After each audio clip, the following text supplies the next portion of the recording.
I want to begin today by asking you a basic question, and that is, what kind of goals tend to drive the way that you do life? Now, we can certainly have goals for short-term kind of things, like you may have a goal of losing weight, or you may have a goal of saving enough money so that you can put a down payment on a car, things like that. But what I'm talking about are more of the overarching kind of goals that you would have in your life. You know, what is it that causes you to be the kind of person that you are? Now, today I want to focus on 3 different overarching goals that we can have. And 2 of these goals, narcissists are all over it. The third one, though, the narcissist is like, no, I don't know if I want to do that. Now, the 3 goals can be summarized in the words power, pleasure, and meaning. Okay, so we're gonna break those down: power, pleasure, and meaning.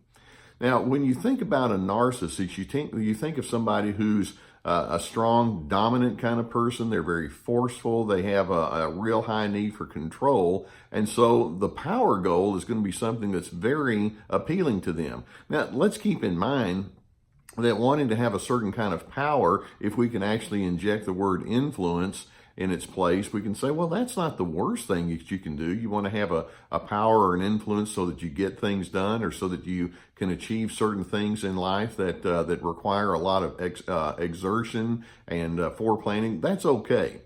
But when we talk about the narcissist and their pursuit of power, it's of an entirely different nature.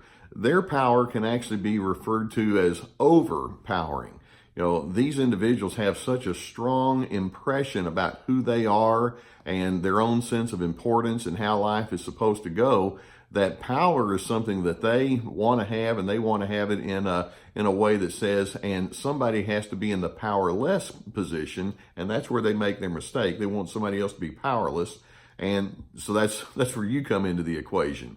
So people who go after the power goal in life are known for characteristics like insensitivity, forcefulness, being very directive to the point of stubborn or insistent.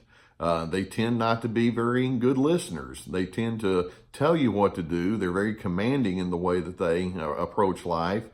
Many times when you go after this kind of power, it can lead to a sense of vengeance. If you don't do what I want you to do, then there's going to be a price that you have to pay. That's the way they can think.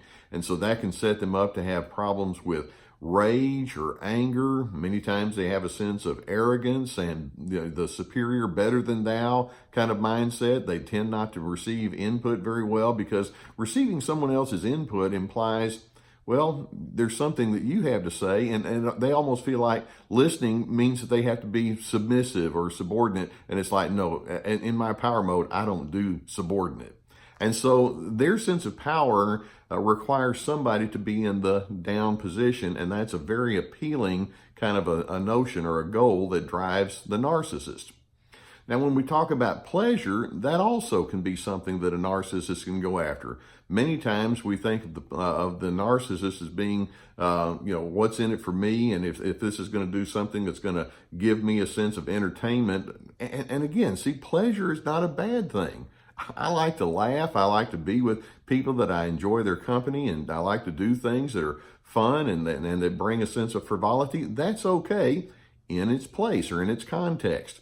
But many times people who struggle with narcissism will take that pursuit of pleasure and make it a goal unto itself, to where it becomes the be-all, end-all. And so they're heavily into the mood of the moment. Pleasure seekers are those who are overly drawn to entertainment themes. They just want to look for the very next feel-good kind of experience, and they like to look good, and they like to be around people that just do their bidding for them. These are attention seekers.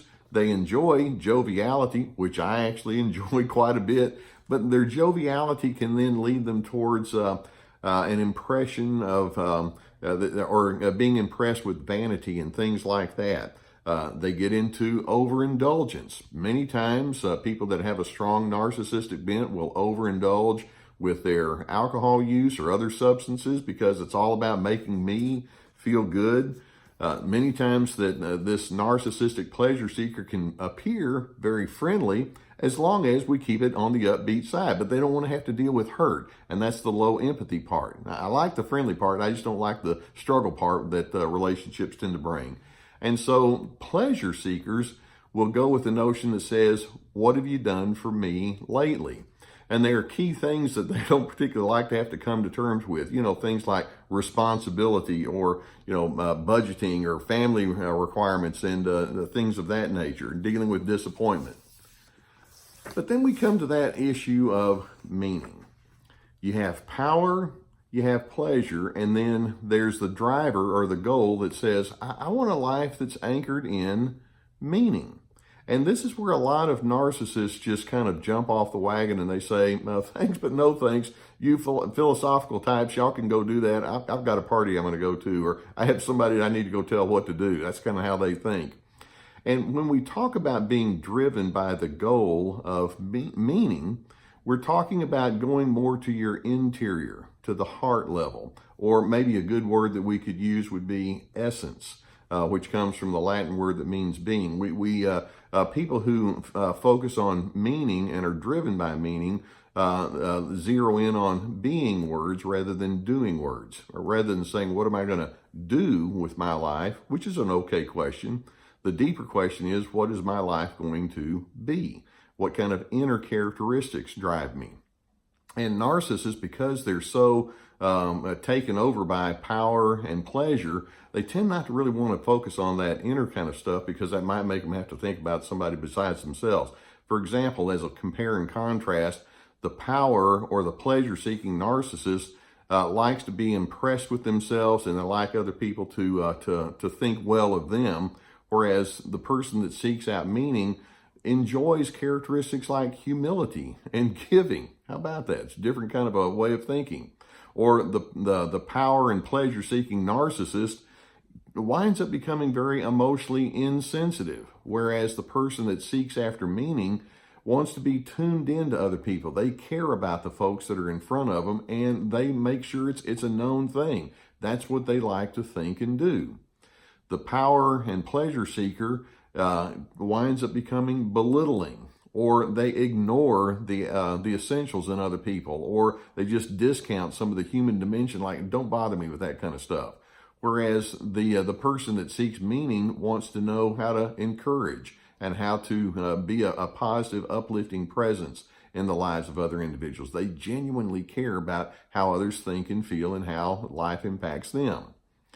Power and pleasure seekers wind up becoming manipulators, which is part of the defining feature of narcissism. Whereas people that seek meaning, they try to figure out, how do we build trust here?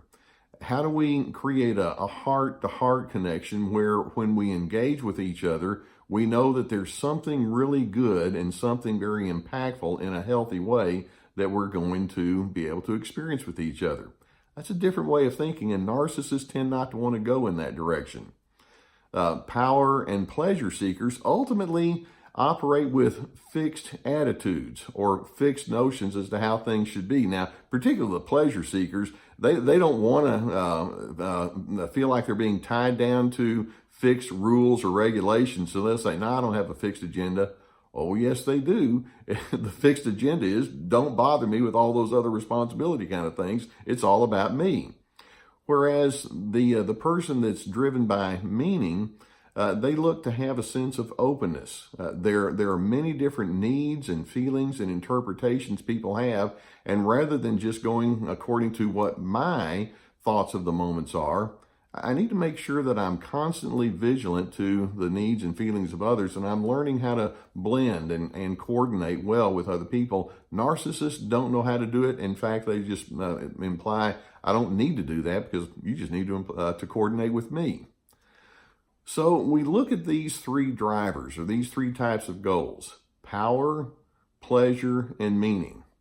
I want to have power in the sense that I like to have a sense of influence where people will take me seriously, but not the overpowering kind of thing. I want to have pleasure, but not in the sense to where it's all about me in the mood of the moment where I forget all the rest of the responsibilities of life.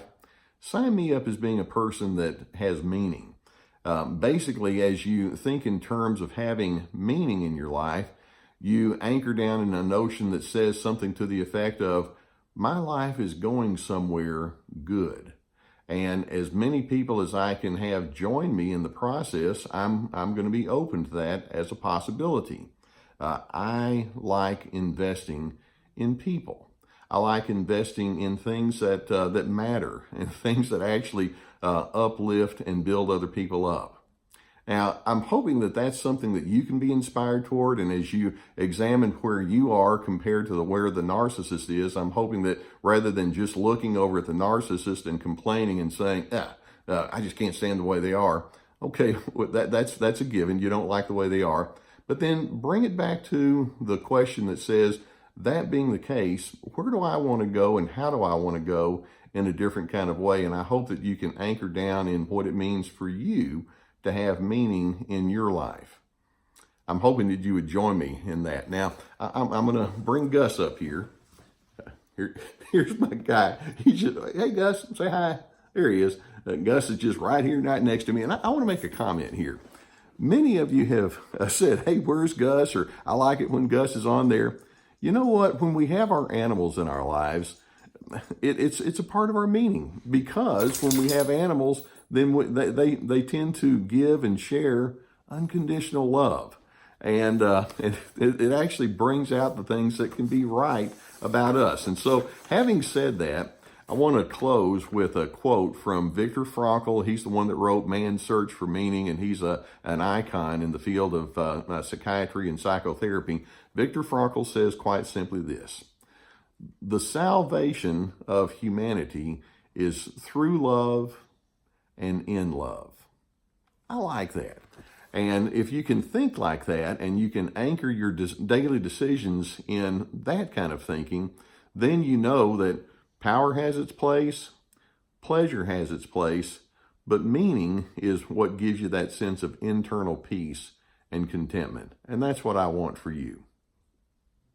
Now, I do hope that you find videos such as this to be useful. And beneath the video, you're going to see the subscribe button. I encourage you, if you haven't done so already, to hit that button so we can keep you apprised of more videos as they come along. And then also beneath the video, you're going to see links to books and online videos, and then video workshops, and then in addition, online counseling, if that would be something that you could you would need to make yourself available to. Just know that I really am pleased to be with you on your journey. It's really an honor for me that you would allow me to be a part of your growth, and just know that we're all in this together. I want to grow as a person, and I want you to grow as a person. I want us to have a sense of meaning as to how we do life. So, all of that having been said, Gus and I will tell you, we'll see you next time.